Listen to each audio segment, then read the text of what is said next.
lero tinanenaso kuti tikhaleso ndi chigawo china chokambira nkhani zimene za magra. Sabata imene yakukhala kuti kuli nansanganya zochitika zambirimbiri za bungwe la magra, kuli Privacy Data Week imene iyambe kuchitika msabata yonseyi, komanso mama wako taona kuchitika zochitika zosiyana-siyana ku stadium kuno ku Blantyre, malo osiyana-siyana kukondolera kuti anthu akhale ndi udindo osamala information imene akhoza kuyika pa internet. Komanso lero kukhale kukhazikitsidwa kwa Data Protection Authority imene ndi chigawo china cha bungwe la magra. Atiuze kodi chikutanthauzanji, komanso kodi makhala ndi authority mkati mwa authority inanso zimene tikhale tikumva muno program yathu lero ndi zimenezo program yathu imene ya magra special kuno ku MBC. Lero tikulutsa mawu athu kuchokera kuno ku Rise Hotel mu mzinda wa Blantyre, ndipo ndi ndakuluakulu angapo amene akhale akutikambira zonkhani zosiyana-siyana. Komanso ndiwalandire amene akutitsatira pa wireless yathu ya Radio 1 ya MBC amene mwangotijoyina kumene tili kuno ndi ku Rise Hotel tukuli program yathu yapadera ya magra special kuno ku MBC imene tukambira nkhani zosiyana-siyana zimene zikuzana ndi ntchito zimene anzathu magra akugwira mdziko muno. Dzina langa ndi Emmanuel Twala, ndipo lero ndi ndakuluakulu angapo muno mu studio makamaka kuno amene akhale akutikambira nkhani zosiyana-siyana. Lero kwambiri amene muli pa radio tikufuna tikambe kwambiri nkhani ya kukhazikitsidwa kwa chigawo china kuti Data Protection Authority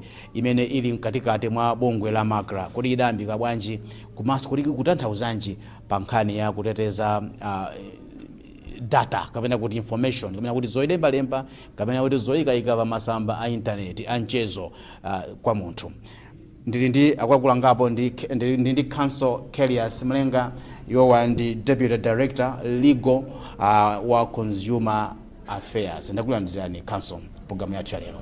Zingawambire mano. Komanso ndili ndi Mr. Dan Chiona, yowa ndi Head of Data Protection Authority imene tikuyikhazikitsa lero mu mzinda wa Blantyre. Kodi ndi chani komanso kuli kutanthauzanji? Mr. Chiona, ndakulandirani yathu ya lero ya magra special. Mwina ndisanapite mkatikati mweni mwa program yathu ya lero, ndipite kwa inu Council Mlenga. Nakamba kumoja kuti kumatheka zokhalanso ndi authority mkati mwa authority inzake. Inu ngati magra ndi Malawi Communications Regulatory Authority, ndiye ndikumva kuti mkatikati mwake monso muli mwana otchedwa Data Protection Authority. Zikuyenda bwanji? Zoona Emmanuel, magra monga mukudziwa inakhazikitsidwa ndi malamulo a Communications Act a 2016. Before that kunaliso lamulo la 1998 ndeli na nkhangala libanga lenyu inayipanga establishing that authority, Malawi Communications Regulatory Authority. Ndiye dzaka zambuyomu takhala ku boma la Malawi lakhala kulemba lamulo lina la Data Protection, timene kuti Data Protection Act lothandiza kuti information yokhudza anthu ya personal ingatetezedwe bwanji. Ndiye mu act imenemu ananena kuti pakhale authority yoti iziyendetsa zinthu zimenezi. Mulembeso antchito ena osati omweyo ali mu magira omwemo. Ayi, pakhale authority yoti iziyendetsa zinthu zimenezi. Ikanatha kukhala kwina kwa authority, koma anati pakadali pano until tsiku limene lidzafike kuti authority ithakima pa yokha udindo umenewu idzigwirizira magra. Magra anayipanga designate ngati Data Protection Authority. Anayipanga designate kuti ikhala Data Protection Authority kungoyirozera kuti malo mupanga create authority ina mpaka dali pano ibagwirizira ndi bunga la magra. Olembedwa ntchito amene ankagwira ntchito kumagira ngati ogwira ntchito za IT janjani munango asandutsa kuti akapite ku authority kapena mudachita ulemba antchito ake ayi ogwira ntchito ku authority ya Protection Authority. Panopo akulemba akulu ali kumanzere kwanga amene wawa ndi mkulu wa oyang'anira unit imene ya Data Protection mwina kwinako Council Chiona apitiriza. Kuti ndi council kodi ndasokoniza pepani mundikhululukire Council. Tsopano tifotokozereni Council Chiona nkhani ya afotokoza ndithu Council Mlenga imene idayambira komanso kuti lero tili pati ngati Data Protection Authority. Ndikuva kuti lero ndimene tikukhazikitsa official launch kapena ga official kukhazikitsira kwa bungwe limeneli kapena kwa authority imeneyi. Idzichita ntchito ya mtundu wanji Council? zikomo kwambiri ndiziphatikiza chichewa ndi chizungu kuti munazimveka bwinobe. Mina alongosola Council Mlenga kuti MACRA, apart from being a communications regulator, malamulo a dziko lino ayipasa mphamvu yoti ikhaleso Data Protection Authority. Ndiye tikati Data Protection Authority izapanga chani kwambiri,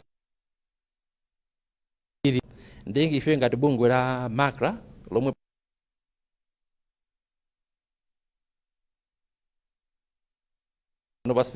companies in my business amatolera information ija mena maigwisira ntchito ndi mena maisungira kuonesesa kuti information imene izitetezedwa ntchito atizikhala imeneyo.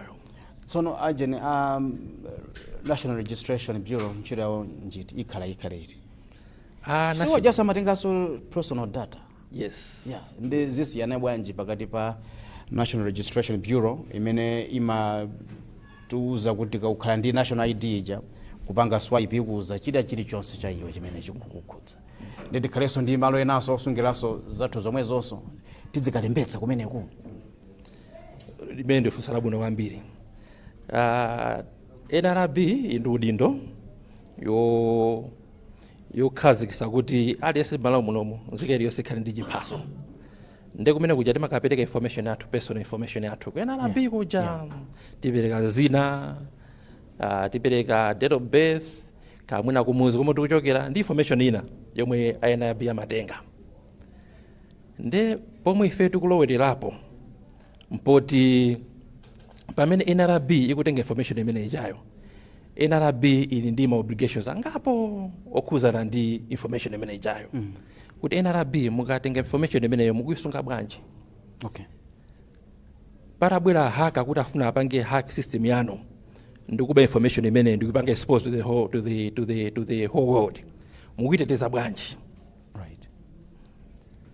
Information imene kodi simukugulisa kwa anthu ena muna kunja, palibe mwina anthu ena ya ma employees ani nkati imene momwe information ija database ija ndikugulisa muna kwa anthu ku China, simukugulisa. Ifeyo ngati Data Protection Authority tizabwera mene popo ndikuonesesa kuti NRB information ija akuiteteza. Akamatenga information ija akutenga information yokhayo yomwe yofunikira, osati kutenga information yoti sina yosafunikira iyayi. Akutenga information yoti yofunikira yoti agwire ntchito yawo ngati yolembesa anthu zawo nzika. Ndiye ife sitiyang'ana NRB yokhaya kwa tuyang'anira makampani ena onse, ma-organizations ena onse omwe amatani amakhala kutolera information ya anthu. Chifukwa yoti we know kuti there are risks associated with that information as collected. If it's exposed, there is reputational damage.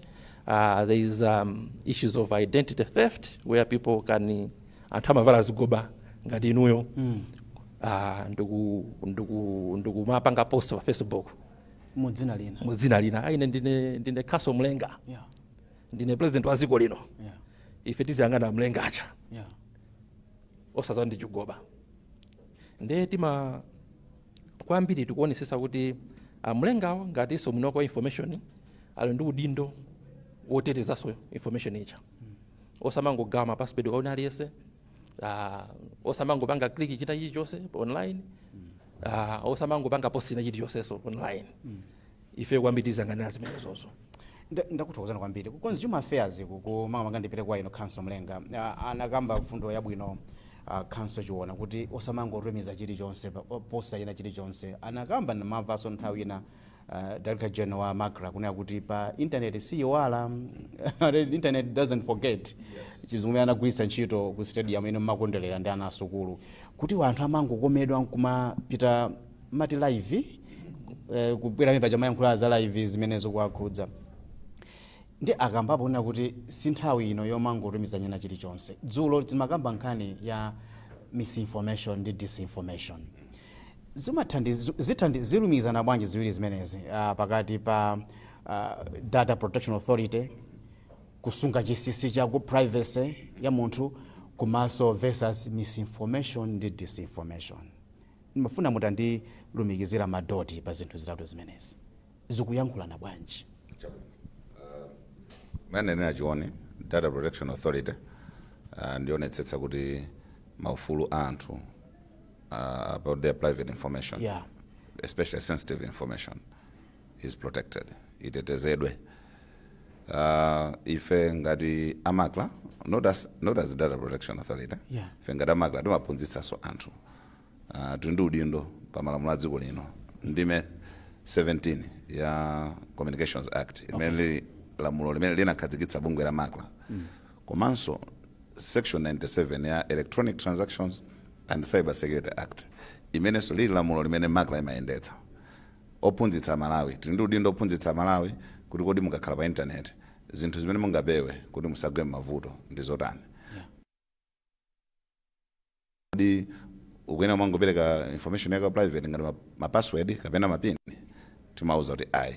Kodi nanga ukuyena kumacheza ni munthu kuti sikumudziwa pa internet timauza kuti ayi. Kodi ukuyena kukhulupirira chilichonse chimene chapostidwa pa internet timauza kuti ayi osakhulupirira sizonse mmene zikuonekera mmene zilili mmene zikuonekera. Chifukwa zina zimakunyengeza kumaoneka ngati ndithu zabwinobwino mmene uzazindikira kuti wagwa mavuto. Uzazindikira kuti zinazo utagwa mavuto kale.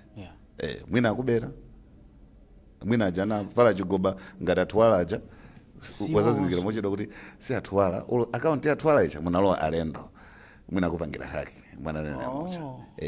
Ndiye ife olo ubwezi kumene kuti kuoneka kuti kuona mayi kapena kuona bambo chithunzi kumatumizirana kuti zithunzi za khope ndi kuti ngooneka chonchi ndi kuti ndimafunanso oyera chonchi kapena odera chonchi.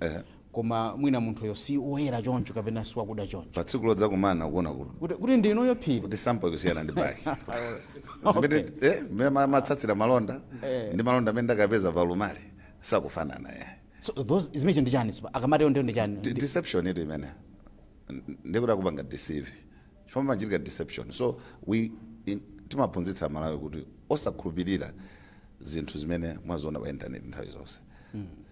Mukamapita pa internet khala ndi chikayiko pokapoka mudapanga verify ndi munthu wakufusa information osangompatsa information yako private. Kwanu ndikuti uli ndi zaka zingati, uli ndi ana angati.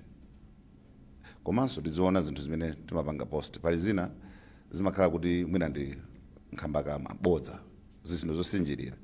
Ndiye pali malamulo m'dziko muno amene munthu amene wasinjiridwa uja akamva kupweteka amatha kukasuma ku court. Akasuma amatha kuimba mlandu timati wa defamation. Umatha kupereka mafaini atali. Sindikufuna kutchula mayina pano koma tikudziwa kuti anthu ena anapalamulako pa social media pamenepa ndipo pano akupereka chindapusa cha nanu chindapusa cha dzaonene chifukwa choti mwina anangokhala excited ndi kulemba zinthu. So ife ngati a consumer affairs timaphunzitsa Malawi amene akugwiritsa ntchito internet ndi njira zina zamakono zofalitsira uthenga kuti kodi mukhale otetezedwa mukamagwira ntchito pa internet mukamatumiza mauthenga pa internet mungatani kuti asakumanga exploit ma service providers mungatani zinthu zimene mungapewe ndi ziti. Ndiye zina mwa machimo amene tinaona kuti ndikugawana nkhani zabodza. Chifukwa ine mukagawa nkhani yabodza ya ine kuti ine mwina ndinaba pena pake ine koma ndisanabe ndikakausumirani atwala muyankha mlandu ndinu. Ndipo sizingamveke kuti yayi ndinatenga tu pawo padani chione. Mesa unatenga pawo ya munthu wina. Ndiye mlandu osapanga deflect kwa munthu yo bwanji. Ndiye kuti nditakusumirani pamodzi ndi dani yemwe koma ineyo sindikusiyana. Chifukwa ndimaonanso kuti pamene pali thumba lozamirira ndi pati. Kulo ndikasuma ndiphulapo kanthu. Chifukwa munthu sokumba mbatata usaku pasipo usakusalishwa kuti nditutsa mbatata. Mangalo aoneke kuti nzera pasipo pali mbatata. Ndithu ndiye tinazindikira kuti muziphunzitso zathu zina zimene timakumana nazo tinaona kuti pachuluka kugawana mabodza nthawi zina pa internet. Komano kuti mabodza atingatsimikize bwanji kuti awa ni mabodza. Tikufunika tikhale ndi ndondomeko or system imene izita kuti thandiza kuti izi ndizabodza. Kaphunzitseni Amalawi kuti asagwe mavuto mabodza awa. Ndiye pamene system ija ikubwerera kuti ndi data protection zikutsutsana bwanji. Data protection ikulimbikitsa privacy. System ikupeza information ya anthu. System izigwira information imene ili kale pa public osati information imene ili mu private zone ya anthu. Meaning kuti munthu umakhala ndi private life and public life. public life why umaisankha wekha kuyika pa mbalambanda ngati weka pa mbalambanda kusankhula ndikuzunjika pamodzi kuti zabodza ndizi amalawi chonde kwaphunzitsa kuti musakhulupirire izi foma khulupirira izi mugwa mavuto muluza ndalama mutakuluza moyo olo mutakusumiridwa kumene chifukwa choti zinthu izi mwina ndizosinjirira nkhani yeniyeni ndi imene inachitikira zikona.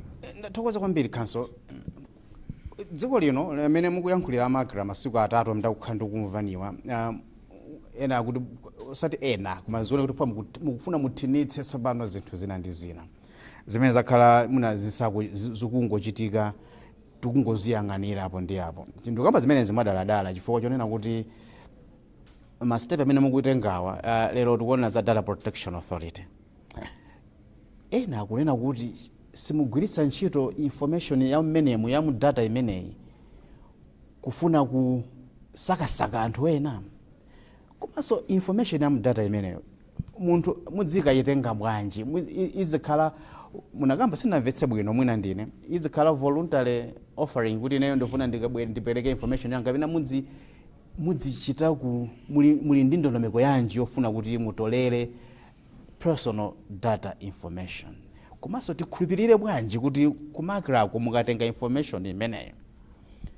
kuti simutigwiritsa ntchito kuti kudzinga kutsogoloku ndipite kwa inu Council chiona kamwaiva funso langa ndayimva ndipo ndiyambe pepani ndine satana am devil's advocate chifukwa ndizimene ndikuva ndifuna ndikufunseni kuti ndiyankhe mafunso ngati amene ndi zina ndifunsa labwino kwambiri right ndiyamba ndipo Council Mlenga aonjezerapo ife ngati personal Data Protection Authority tikumayang'ana information yoti munthu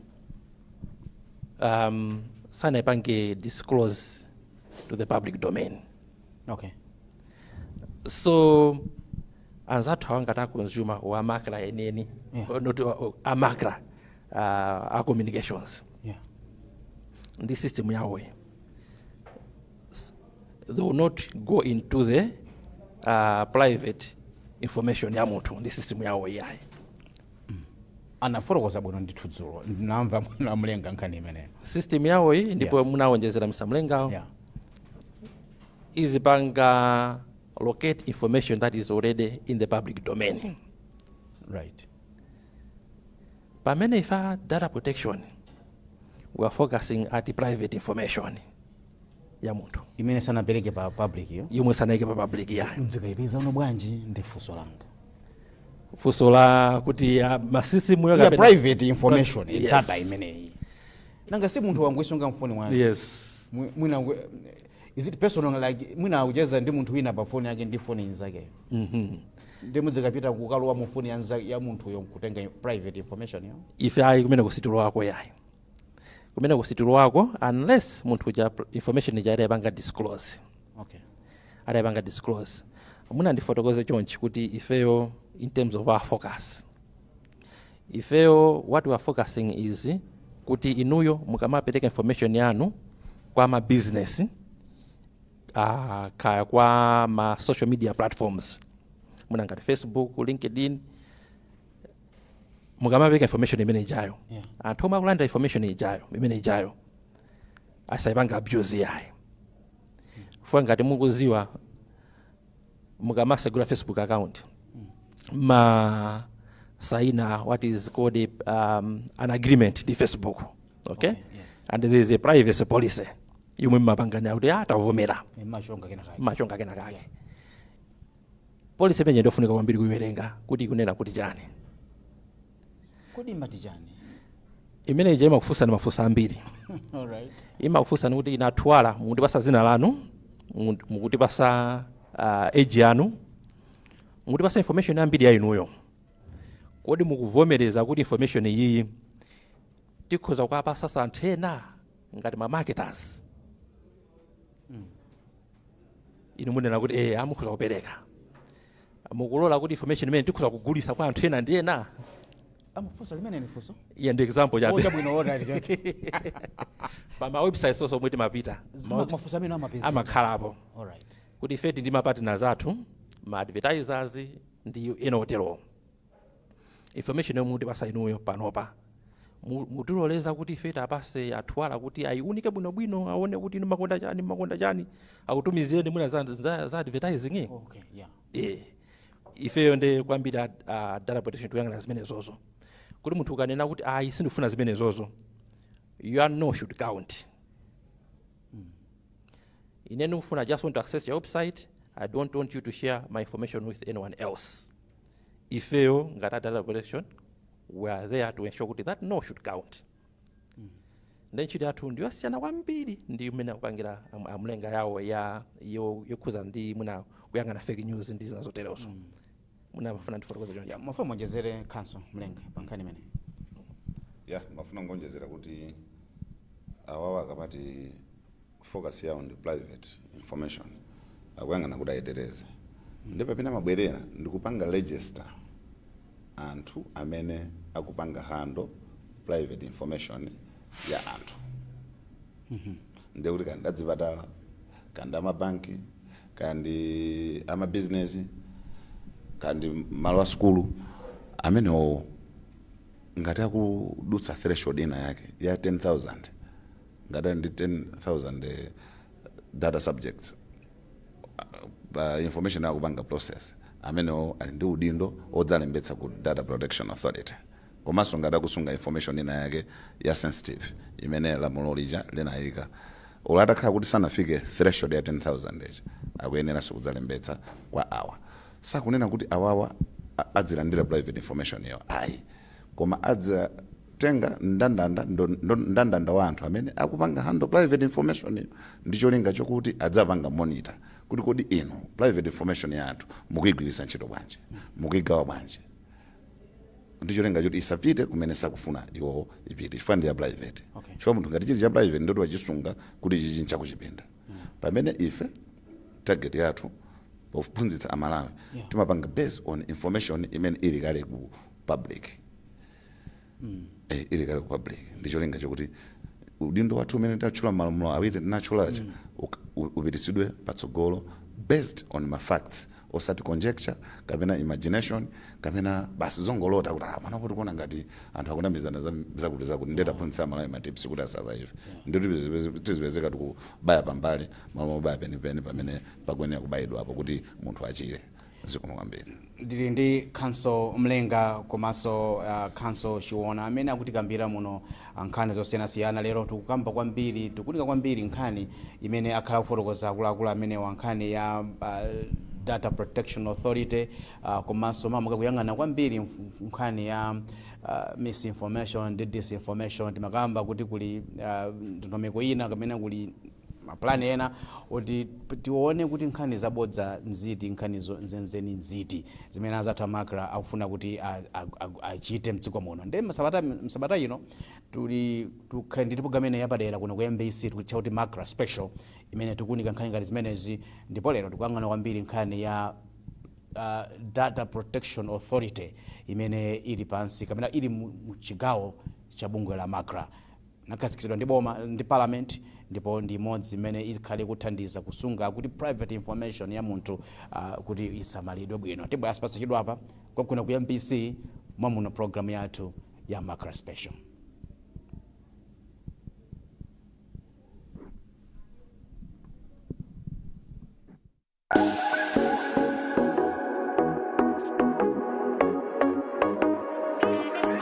Every time you go online, you leave a digital footprint.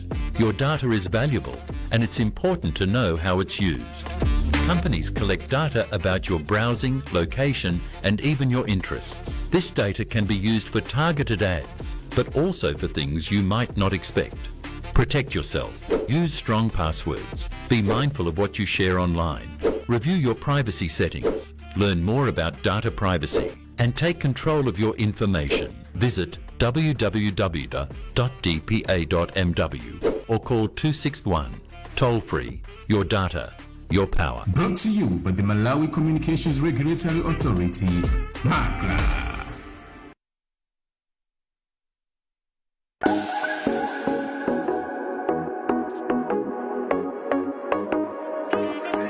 Every time you go online, you leave a digital footprint. Your data is valuable, and it's important to know how it's used. Companies collect data about your browsing, location, and even your interests. This data can be used for targeted ads, but also for things you might not expect. Protect yourself. Use strong passwords. Be mindful of what you share online. Review your privacy settings. Learn more about data privacy and take control of your information. Visit www.dpa.mw or call 261. Toll free. Your data, your power. Brought to you by the Malawi Communications Regulatory Authority, MAGRA.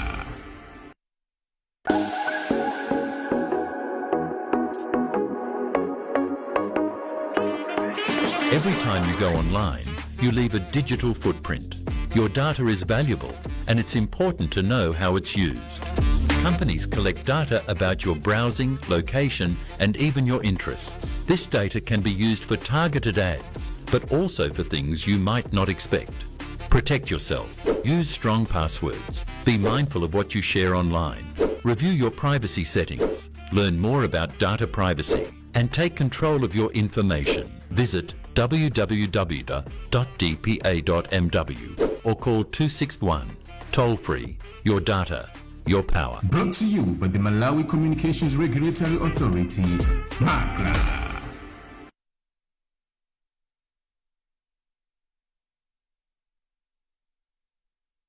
Ndimene programu yake ya MAGRA special kuno ku MBC ndikulandireni amene mukutisatira pa wireless yathu ya MBC Radio 1 komanso tikulandireni amene mukutisatira pa wireless yakanema ya MBC tili kuno ndi ku Rise Hotel komanso tinene pano kuti wireless zathu za MBC TV zachoka pamene maitsatira pa 295 pa DSTV makamaka amene matsatira DSTV pano wireless zikuonekera pa 268 mamaka MBC TV 1 komanso MBC TV 2 on the go channel 2 cha MBC muchipeza pa 269 mukapita kuti muli pa DSTV pompa ndikuzanisoni kuti amene muli pa GoTV mutipeza machannel a mtundu wanjo amene mukutsatira amene muli pa DSTV decoder amene mumaonera pa DSTV decoder MBC tachokapo machannel amenewa pa kuchoka pa 295 MBC 1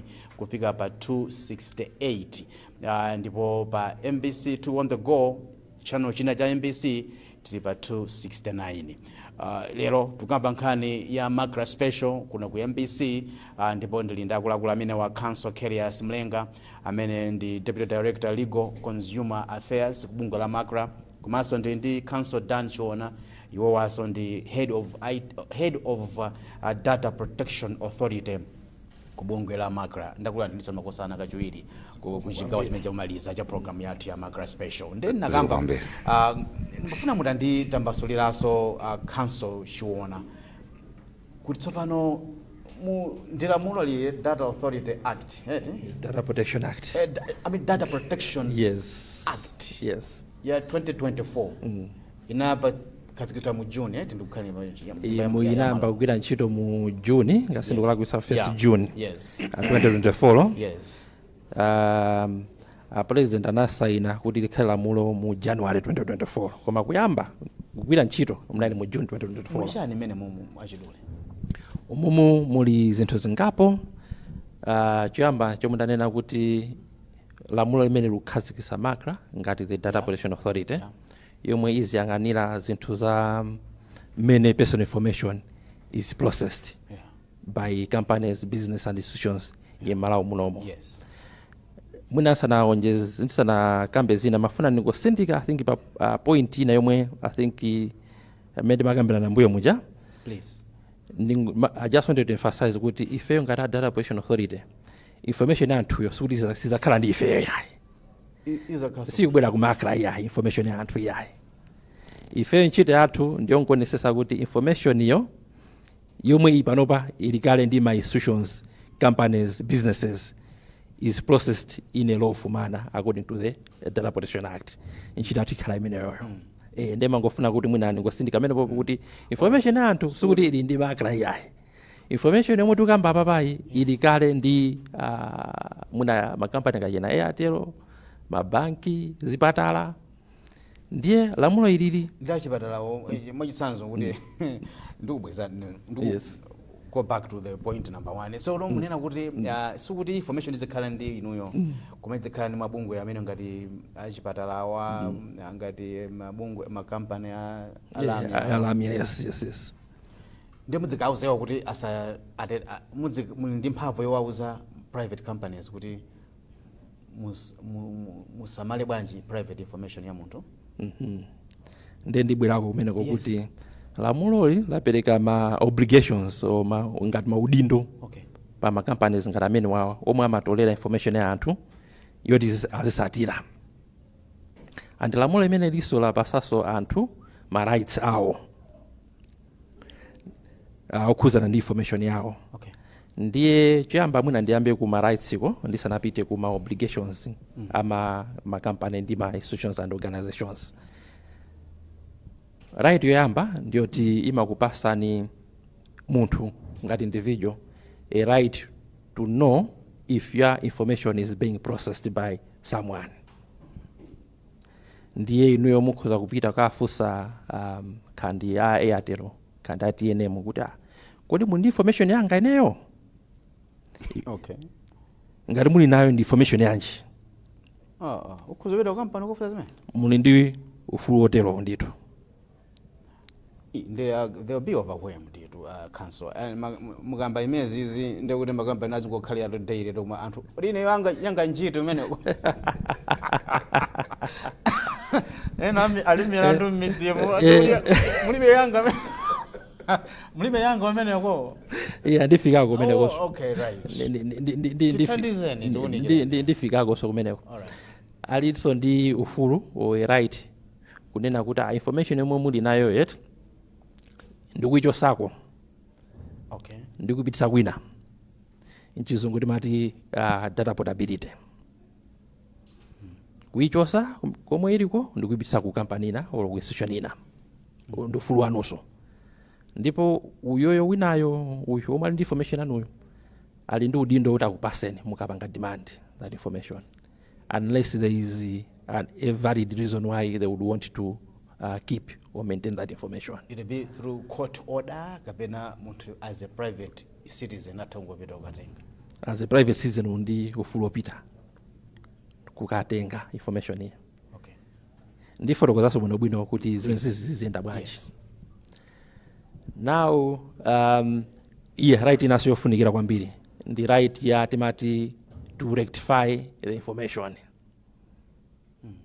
Ndiye ino muna mukhoza kupita kandi muna kuchipatala ka muna kumwayi wathu kucha ndikufunsa kuti kodi information yomwe muli nayo ya ineyo ni information yanji. Ndanena kuti ife ndi information yanu ya Emmanuel Twalani osati Twala. Twalani mwina example yake. Yes. Yes. Ndiye mukhoza kunena kuti apapa mwalakwisa spelling simene ya mukhoze mukhale ma correct records about me. Zona even kumaneboto nde fama certificate athu ngopindika uthoka uzasi kuti neyo yanga munandipindira dzina sine khwekhwerere koma ndine khwedze. Yes. So that can happen as well. Mupita kumane bora mukhale ndi umboni wanu kunena kuti okay pa certificate pangapa munalakwisa ka E instead of wika ka A. Okay. Ndiye akukhonzereni. Lamulo limenelo likupasani mphamvu imeneyi. Mandeli kuti kondera ndeli mbali yathu pitiliza. Ndiye ndakambako za ma rights ama individuals ndipite kwa ma organizations. Ma organizations wa mu actimo o malamulo akwanena kuti ma data controllers. Kuti they are controlling the data, the data controller. Because information is ndiwo. They control how it's stored, how it's being used. So they are data controllers. Ndiye imabasa maudindo angapo. One umanena kuti ngati mutola information ya munthu mukhale ndi chifukwa chokwanira chomwe lamulo lakhazikisa. And one of the reasons is consent yano. Okay? So ngati mukutenga information ya athuwala inu mukhalire mwavomereza kuti iyayi tengani information yanga. Company ine ndiyipatse consent ivomereza. Yes. Mr. Nabitika ndeka nakauza kuti ine nkwakuti kwakuti. Kumene kunde kupereka consent kwa kumene ko. Yeah. Then ngati wapanga volunteer information icha. That's one way of giving consent. Ngati wapita ku banki akusegula account yako upereka information yako, you're also giving consent. You are giving consent. Komano ufuna kuchenjera for yoti pama fomu paja masaina paja pama khaso ma terms and conditions. Yes. Nde umafuna kuti mwawerenge ma conditions aja kunena chani.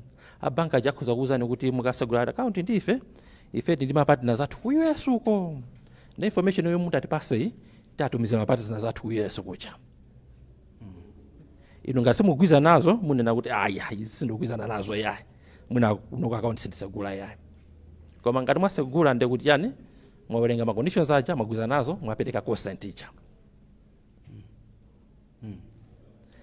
Ndi obligation imene ndiyoti they should ensure kuti ali ndi legal basis yopanga collect information. Aliso ndi legal obligation yoti information ija akaipanga collect aiteteze asaisiba mbalambanda yayi. Ndekuti inu mwapasa ngati ku account kwanu kumalowa example muna salary ano muna ndi 50 kwacha. Muna imazapera pang'ono. Imazapera pang'ono. Kuti muna ndi 50 kwacha. Imene ijayo sokuti ayike pambalambanda kuti iti ndi account yathu wala kuno. Imalowa 50 kwacha pamwezi. Munaso kuliso ngongoleso zambiri so kumene kucha. Panonso kuli negative. Yes. Yeah. Asatero. Asatero yeah. Asatero apange they should maintain your privacy and protect your privacy.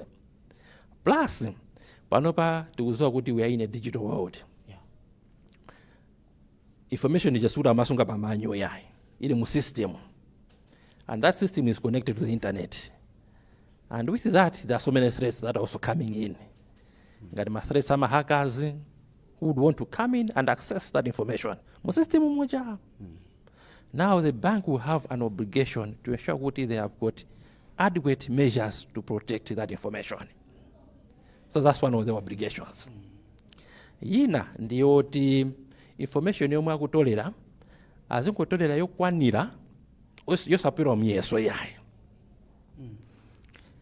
Ndipereke example mwina mufuna musegulise account ya mazi o mufuna mazi kwa body. Yeah. Mungamapereka information yanu ine Kedias Mlenga. Yes.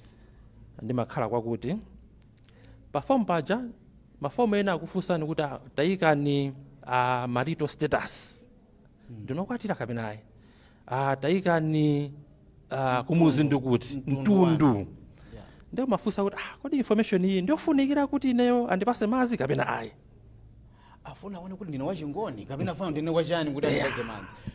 Athota amakauta akutsatira kuti be dziwe kuti madi makhadi ya chani chabwino ndi nkhani yatsekulina. Mudziyang'ana zimenezo kuti information mwatengadi yofunikira osapula myeso. Fangati kuti mtundu ndi madzi zikugwizana chani palibepo. Ndenga sizi palibe basis or reason why you are collecting that information musatolere yayi. Right. No, ndakumvani. Ndimaona mafuna muonjezere koma musana onjezere fundo ina ndimafuna kuti mutatambasula nkhani imene akamba council chiona ya ma obligations omwewa.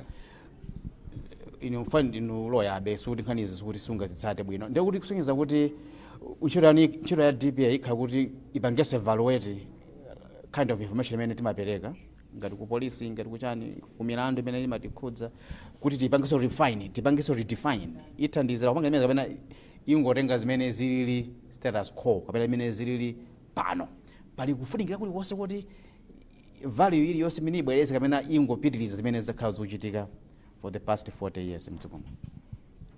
Zikongwambire Manuel.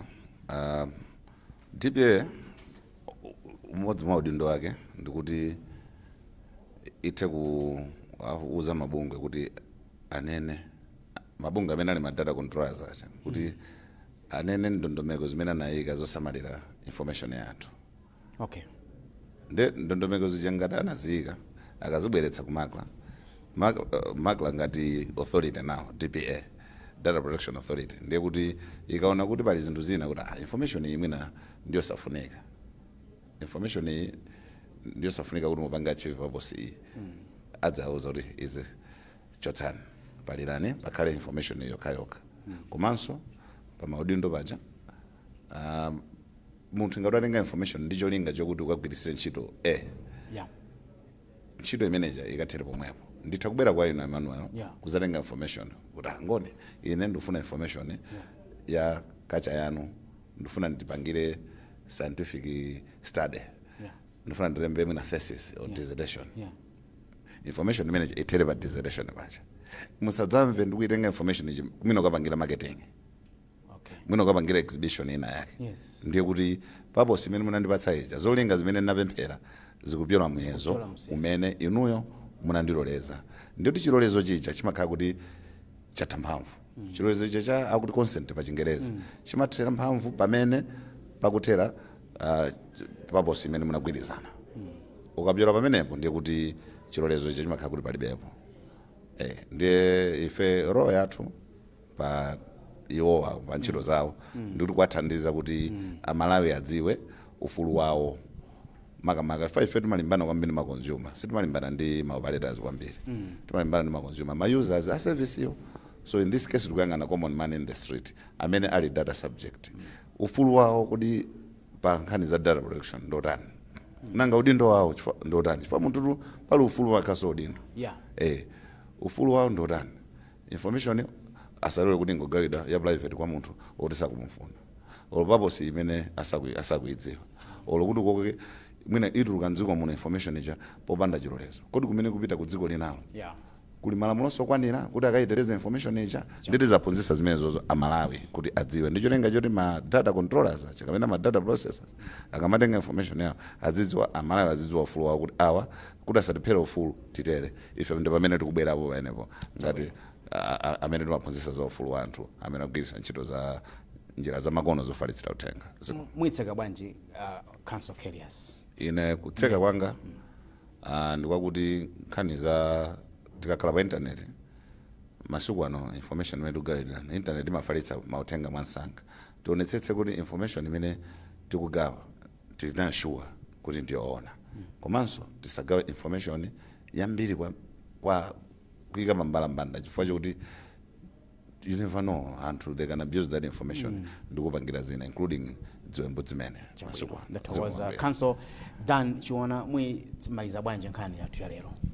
Ine kuseka kwanga mwina ndingokamba mwina ma plans omwe tupanga kata Data Protection Authority kwambiri mene sanka daikasa kumene tipanga emphasize kwambiri on awareness kuwaphunzitsa Malawi on their rights as data subjects and how they can exercise them. 2, awareness iso ina tipanga focus pa ma data controllers. Information yomwe muli nayo ya anthu, how are you protecting it? Mukukwanirisa zomwe malamulo akunena ndipo taphunzitsa kuti malamulo akunena chakuti kuti inuyo mukhale kuti mwagwirizana malamulo mpange izi zomwe tikhala kusogolo kwambiri zipanga focus on awareness. Chabwino. Yes. No, ndakuyamikani kwambiri Council Dan Chiona, Head of Data Protection Authority, komanso Council area carriers mlenga kuchokera ku bungwe la MACRA, iwo ndi Deputy Director Legal nkhani za Consumer Services. Tinakuza kugamene mwadala kuno ku MPC ndazatha MACRA sabata imene ndakamba kuli nansanganya ku MACRA kuchifa kuli zochitika zambiri Privacy Week sitinakambe munadzakhala tsiku lile zakambe kuti utanthauzanji komanso kuti anthu ayitengere mwamtundu wanji kuti ayigwiritse ntchito bwino komanso adziwe ziti zimene akhoza kuchita akakhala kuti ali pa internet. Komanso mawa lino tikhale tikumaliza programu yathu ya MACRA Special tinkhani zina kuno ku MBC musadzayiphonye 10:06 madzulo ngati mungadzatheke pana 10:07 madzulo kuno ku MBC. Pompano tuperekani kwanzathu ku Chichiri Broadcasting House ku radio kumene pa 7:30 pano pakhale pabwera nkhani za mchichewa komanso ku MBC TV kukwacha tikupatsirani nkhani za mchichewa pa 7:30 madzulo ano. Dzina langa ndi Emanyo Twala, mwana mwanzanga onse kuno ku MBC komanso amene atithandizira kupanga program imeneyi ndikuthokozeni kuti munaonera komanso mwatitsatira pa wailesi zathu za Radio 1 komanso za MBC TV. Pana tsiku lina mwakoma nonse. It's goodbye.